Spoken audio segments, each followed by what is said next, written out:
So, this video we are going to see how to install Kafka and Kafka with Zookeeper. So in the current version, Zookeeper is still there. So we have to option to go with Zookeeper or without Zookeeper. So I'll cover both of these ones. So let's go ahead and follow the steps to install Kafka with Zookeeper. So you just have to go to Google Kafka Quick Start. Just search for Kafka Quick Start and possibly we'll get the first link. Notice here Apache, Kafka Apache, then Quick Start. Go ahead to this one. You will get this link download section. This is the link from where you have to download the zip directory here, and after that steps are mentioned here. You can just go ahead and follow along on this link itself. I'm waiting for the download to complete, then I'll follow the steps that are mentioned here.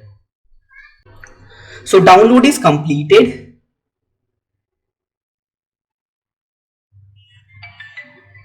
I'm going to move this zip from here to some other folders. So let's say this is the place that I want to keep it. Just put this directory here, go to command line, and let's move to the quick start guide. We are here. So the next step is this one. First I have to extract the files from here. Go ahead and paste this command. It will extract the files from here. So if I go from here cd Kafka, there are different folders by naming this one. So we are interested in this one. Okay, so I have to do one more thing. So if you come here and see this folder, just refresh this part so that it is visible.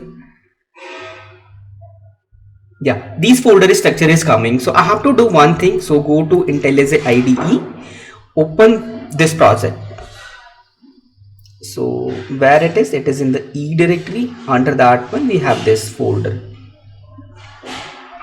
So why am I doing this one? So there are different properties file that I have to change. There is log files that I have to view it. So it will give us a better view. So if you go to bin directory, it is these cell file and bat files are there.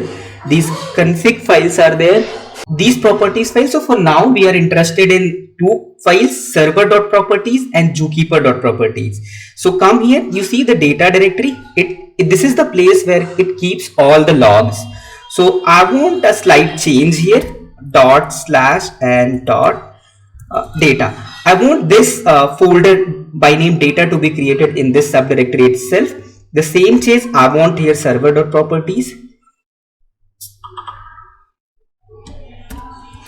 /data. Okay, so these two changes, other configuration we will be talking in the further videos, but for now we are good here. So the next step is to start the Zookeeper. So if you're a Mac machine, so you can just copy paste these commands on your command line, it will work properly. We are on Windows, I'm on Windows, so I have to do slight changes here. If you move to Win, there is a separate folder Windows. Inside that we have bat file, so I have to interact with this one. So /win Windows. So first thing I have to start Zookeeper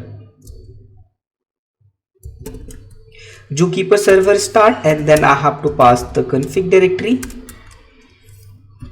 zookeeper.properties. So make sure if you do any changes, if you are not IntelliJ IDE, make sure to save it. IntelliJ IDE, it saves that automatically. So I'm hitting just enter, it will start the Zookeeper for me.